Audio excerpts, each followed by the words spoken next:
Hello दोस्तों, आज का हमारा नया टॉपिक है ब्लड। इसमें हम जानेंगे ब्लड क्या है और ये हमारे शरीर के लिए इतना इम्पोर्टेंट क्यों है, और ये किसी भी एग्जाम के पॉइंट ऑफ व्यू से बहुत ही इम्पोर्टेंट टॉपिक है और ये एग्जाम में 1 नंबर का आपसे जरूर पूछा जा सकता है। तो सबसे पहले मैं आपको कुछ पॉइंट बता देता हूँ जो ब्लड के लिए हैं। सबसे पहला पॉइंट है हमारा, ब्लड एक तरल संयोजी ऊतक है। और दूसरा पॉइंट है, ये एक क्षारीय प्रकृति का होता है, यानी ये एक बेसिक नेचर का होता है और इसका पीएच होता है 7.4। तो मैंने पीछे कुछ पॉइंट लिख रखे हैं, आप इनको एक बार देख सकते हैं। उसके बाद मैं इनको आपको एक एक करके बताऊंगा। तो आज हमारा टॉपिक है ब्लड। इसमें मैंने कुछ इंपॉर्टेंट पॉइंट लिख रखे हैं। जो मैंने पॉइंट लिख रखे हैं ये सब एग्जाम में पूछे गए हैं, तो आपको पूरे के पूरे पॉइंट याद होने चाहिए। और मैंने इसके शॉर्ट पॉइंट बना रखे हैं ताकि आपको किसी और से नोट्स न बनाना पड़े। आप इन्हीं से नोट्स बना सकते हैं और उसको बार बार रिवाइज कर सकते हैं। तो आइए शुरू करते हैं। सबसे पहला पॉइंट है हमारा ब्लड। मैंने आपको बताया अभी कि ब्लड क्या है। ब्लड एक तरल संयोजी ऊतक है। आपसे पूछा जा सकता है एग्जाम में कि ब्लड क्या है, तो ब्लड एक तरल संयोजी ऊतक है। अब इसको तरल संयोजी ऊतक क्यों कहते हैं? क्योंकि ये क्या करता है, द्रव्यों की भांति प्रवाहित हो सकता है, यानी ये लिक्विड की भांति बॉडी में प्रवाहित हो सकता है, तो इसको हम तरल संयोजी ऊतक कहते हैं। नेक्स्ट पॉइंट है, शरीर में रक्त की मात्रा शरीर के भार का 7 से 8% होती है। मतलब आप ये समझ सकते हैं कि आपके शरीर का भार जितना होगा उसके हिसाब से 7 या 8% ब्लड होगा। इसके बाद नेक्स्ट पॉइंट है, एक हेल्थी कोई भी एक हेल्थी पर्सन होगा तो उसमें लगभग 5 से 6 लीटर ब्लड होता है। ये सब पॉइंट बहुत इंपॉर्टेंट है दोस्तों। तो इसको आपने हर पॉइंट को ऐसे याद करना है कि ये एग्जाम में आ सकते हैं, ठीक है। तो इसके बाद है, यह एक हल्का क्षारीय पदार्थ है। मैंने आपको बताया था कि इसका पीएच है 7.4 और आपको पता है कि जिसका 7 से ऊपर होता है नेचर, उसको हम लोग क्या कहते हैं, बेसिक, ठीक है। इसका मैंने आपको पॉइंट में बताया रखा है कि इसका पीएच कितना होता है, 7.4। बहुत टाइम एग्जाम में पूछा गया है कि ब्लड का पीएच कितना है, 7.4 है। आपको मैं एक बार इंपोर्टेंट पॉइंट फिर बता दूं। ब्लड क्या है, ब्लड एक तरल संयोजी ऊतक है। स्वस्थ मनुष्य के शरीर में लगभग 5 से 6 लीटर ब्लड होता है। शरीर में रक्त की मात्रा शरीर के भार का कितना परसेंट होती है, 7 से 8% होती है। इसका पीएच 7.4 है। और अब हम पढ़ेंगे ब्लड की संरचना, यानी जिसको हम रक्त या रुधिर कहते हैं, इसकी संरचना। मैंने इसको इधर पॉइंट कर रखा है। इसमें पहला पॉइंट है प्लाज्मा और दूसरा पॉइंट है ब्लड कार्पल्स यानी रुधिराणु। आप कह सकते हैं कि ब्लड को 2 भागों में बांटा गया है। सबसे पहला आपका प्लाज्मा, यह ब्लड का 50 से 60% तक होता है, ठीक है। इसके बाद आता है आपका ब्लड कार्पल्स, ये 40 से 50% तक होता है। इसके बाद हम इनको एक एक करके एक्सप्लेन करेंगे। सबसे पहले हम पढ़ेंगे प्लाज्मा और इसमें जानेंगे हम प्लाज्मा क्या होता है और इसके अंदर क्या क्या पॉइंट हैं। और इसके बाद हम पढ़ेंगे ब्लड कार्पल्स, जिसमें हमारे आरबीसी, डब्ल्यूबीसी और प्लेटलेट्स आते हैं और उनका योगदान क्या क्या होता है। दोस्तों, अब हम पढ़ेंगे प्लाज्मा के बारे में। मैंने इसमें कुछ इंपॉर्टेंट पॉइंट लिख रखे हैं, वो एग्जाम के हिसाब से बहुत ही इंपॉर्टेंट है। पहला है कि यह हल्के पीले रंग का पदार्थ होता है। दूसरा पॉइंट है, यह हमारे ब्लड का 55 से 60% होता है। ये पॉइंट मैंने आपको पहले भी बता दिया है।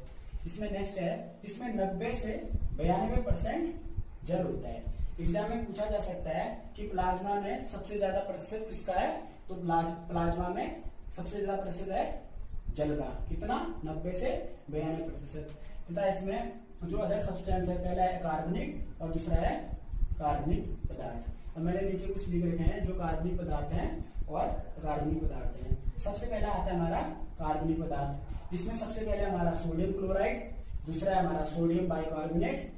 ये 2 हमारे जो कार्बनिक पदार्थ हैं, सोडियम क्लोराइड तथा सोडियम बाइकार्बोनेट, ये मुख्य हैं। इसके बाद आता है इसमें कैल्शियम, मैग्नीशियम, और इसी कारण रक्त हमारा क्या होता है, क्षारीय होता है।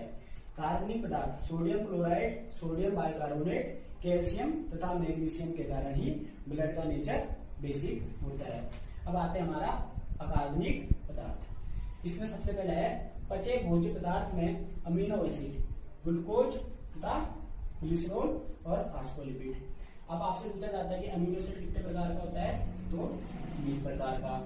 फिर आता है हमारा प्रोटीन। प्रोटीन में आपका फाइब्रोइनोजन, प्रोथ्रोम्बिन और ग्लोबुलिन और हार्मोन्स और एंटीबॉडी। और दोस्तों लास्ट पॉइंट है इसका, इसमें कुछ गैसेस भी शामिल होती है, ऑक्सीजन, कार्बन डाइऑक्साइड और नाइट्रोजन ऑक्साइड। सबसे पहले मैं आपको बता दिया है प्लाज्मा, थोड़ा सा मैं आपको रिविजन करा देता हूँ। इसमें क्या होता है, ये हल्के पीले रंग का होता है। दूसरा पॉइंट है, इसमें 90 से 92% जल होता है और ये ब्लड का 55 से 60% होता है। और इसमें कुछ कार्बनिक पदार्थ हैं, कुछ अकार्बनिक पदार्थ हैं, ठीक है। इसके अंदर हमारा सबसे पहले आता है प्रोटीन और उसके बाद आता है हमारा हार्मोन्स, एंटीबॉडीज और कुछ गैसें। इसके बाद दोस्तों हमारा ब्लड का पहला पार्ट तो हमारा हो गया प्लाज्मा और दूसरा पार्ट है हमारा ब्लड कार्पसेल्स यानी रुधिराणु, ठीक है दोस्तों। अब हमारा है ब्लड कार्पसेल्स। इसमें पहला है हमारा आरबीसी, दूसरा है हमारा डब्ल्यूबीसी और तीसरा है हमारा ब्लड प्लेटलेट्स। आपसे सीधा पूछा जा सकता है कि रुधिराणु कितने प्रकार के होते हैं, तो पहला है आपका आरबीसी, फिर आपका डब्ल्यूबीसी, तीसरा है आपका ब्लड प्लेटलेट्स यानी। अब हमको क्या करेंगे, इन तीनों को एक एक करके डीपली पढ़ेंगे। दोस्तों अब हम पढ़ेंगे आरबीसी। आरबीसी बोले तो लाल रुधिर कणिका या रेड ब्लड कार्पसेल्स, या इसको एरिथ्रोसाइट भी कहते हैं। अगर आपके ऑप्शन में एरिथ्रोसाइट आए या रेड ब्लड कार्पसेल्स आए या आरबीसी आए तो बात एक ही है, ठीक है। क्योंकि कभी कभी एग्जाम में ये पूछा जाता है कि आरबीसी का अदर नाम क्या है, तो आपको लिखना पड़ेगा एरिथ्रोसाइट्स। ओके, तो मैंने इसमें कुछ पॉइंट लिख रखे हैं कि आरबीसी हमारे शरीर के लिए कितना इंपॉर्टेंट है और ये कहाँ बनता है, कहाँ इसकी डेथ होती है। सबसे पहले मैं कुछ पॉइंट बता देता हूँ। आरबीसी, आरबीसी हमारा इसका निर्माण होता है अस्थि मज्जा यानी बोन मैरो में। सबसे पहले अगर हम ग्रोथ कर लेते हैं तो इसका निर्माण हमारा अस्थि मज्जा में होता है और भ्रूणीय अवस्था में इसका निर्माण होता है प्लीहा तथा लीवर में। आपसे पूछा जा सकता है कि आरबीसी का निर्माण कहाँ होता है, तो बोन मैरो में होता है। और भ्रूणीय अवस्था में कहाँ होता है इसका निर्माण, तो प्लीहा तथा लीवर में होता है। एक बहुत इंपॉर्टेंट क्वेश्चन है कि आरबीसी का कब्रगाह किसे कहते हैं, तो आरबीसी का कब्रगाह कहते हैं स्प्लीन यानी प्लीहा को। ये पॉइंट बहुत बार एग्जामों में पूछे जा चुके हैं। अब मैं आपको आरबीसी के बारे में कुछ पॉइंट बता देता हूँ जो बहुत ही इंपॉर्टेंट है। आरबीसी छोटी, चपटी, गोल तथा दोनों तरफ से दबी हुई होती है। दोनों तरफ से दबी हुई बोली तो बाइकॉन्केव यानी उभयावतल बाइकॉन्केव। ये एग्जाम में पूछा भी गया है कि आरबीसी का शेप क्या है, तो आरबीसी का शेप है बायोकॉन्केव। इसका नेक्स्ट पॉइंट है आरबीसी में केंद्रक नहीं होता है।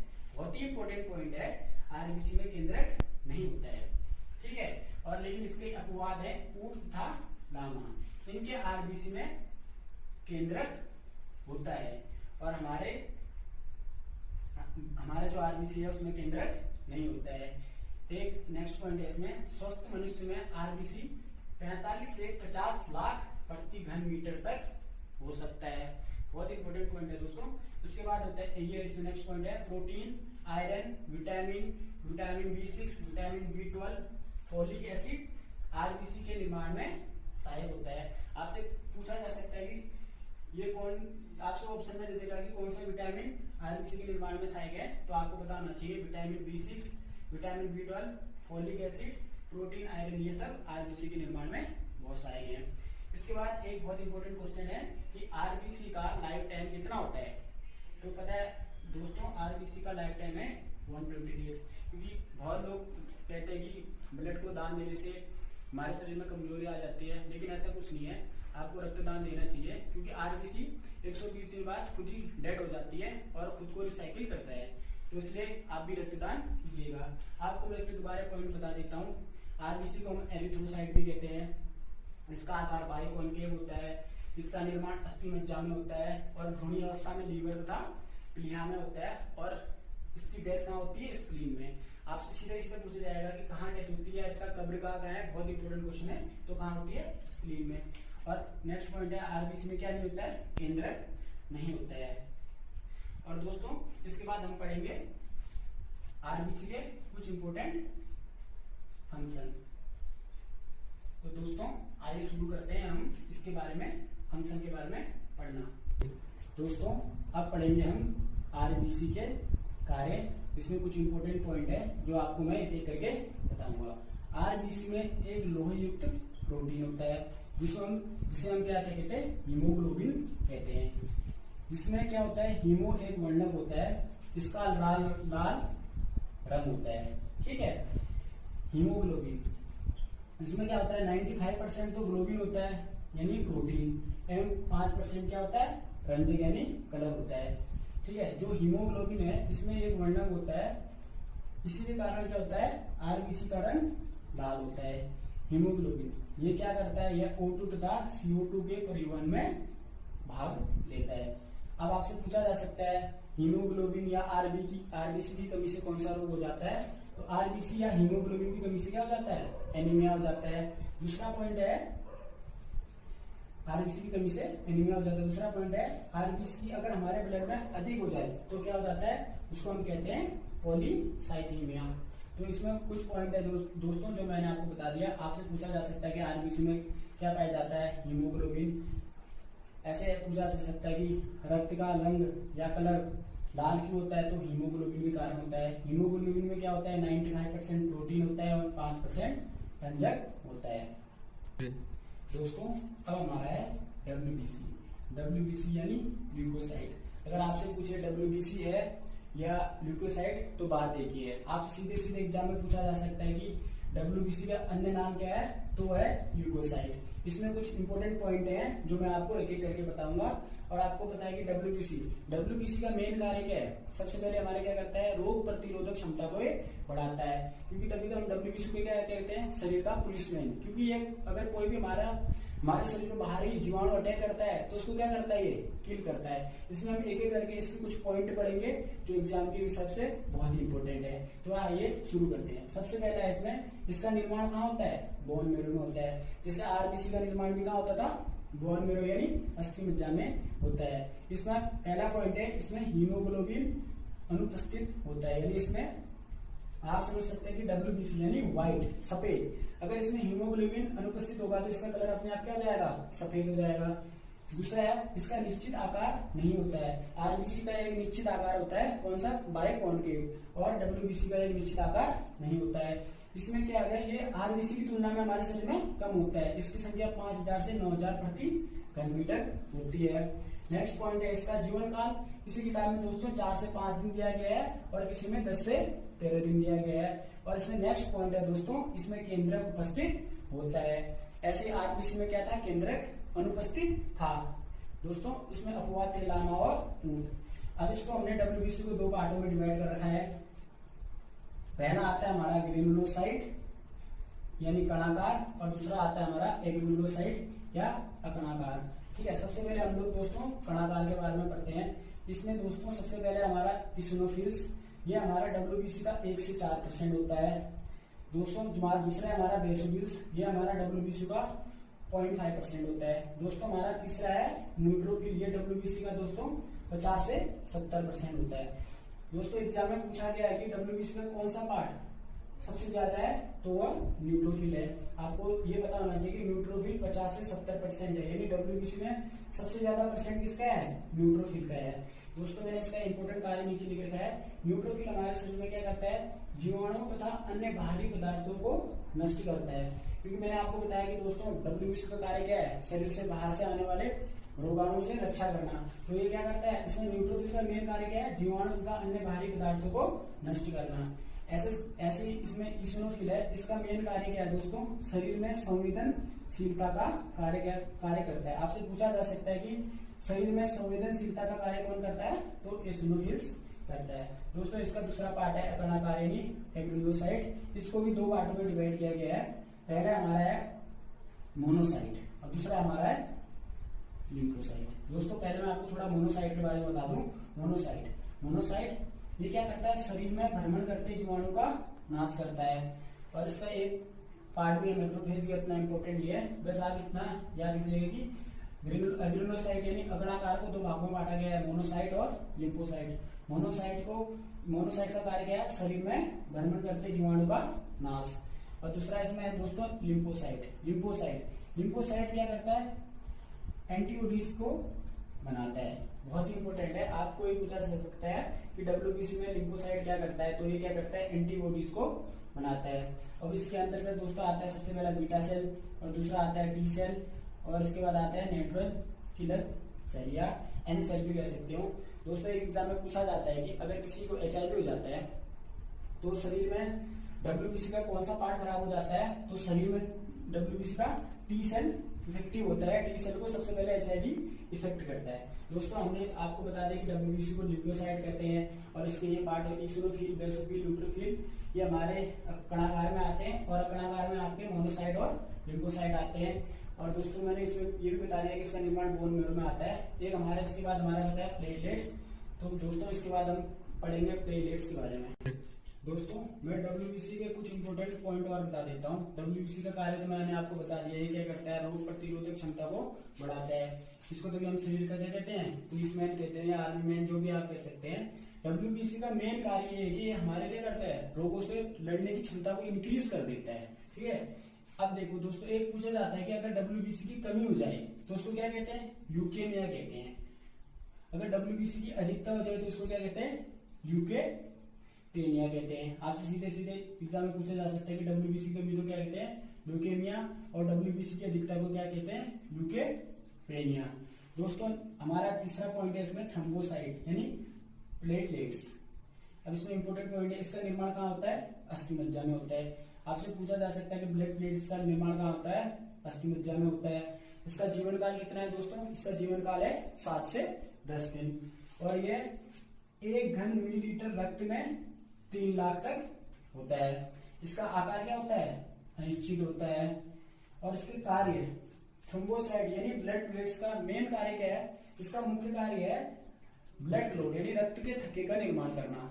आपसे पूछा जा सकता है कि ब्लड प्लेटलेट्स यानी थ्रोम्बोसाइट का मेन फंक्शन क्या है, तो क्या है, रक्त के थक्के का निर्माण करना। और आपको पता है कि एक विटामिन जो ब्लड क्लॉट में मदद करता है वो विटामिन है आपका विटामिन के। दोस्तों मैंने आपको थ्रोम्बोसाइट के बारे में बता दिया, इसको हम लोग क्या कहते हैं, प्लेटलेट्स। और मैंने सबसे पहले आपको ब्लड के बारे में पढ़ाया, ब्लड का पीएच बताया और उसके पार्ट बता दिए। एक में प्लाज्मा था और इसमें ब्लड कैप्सूल्स थे।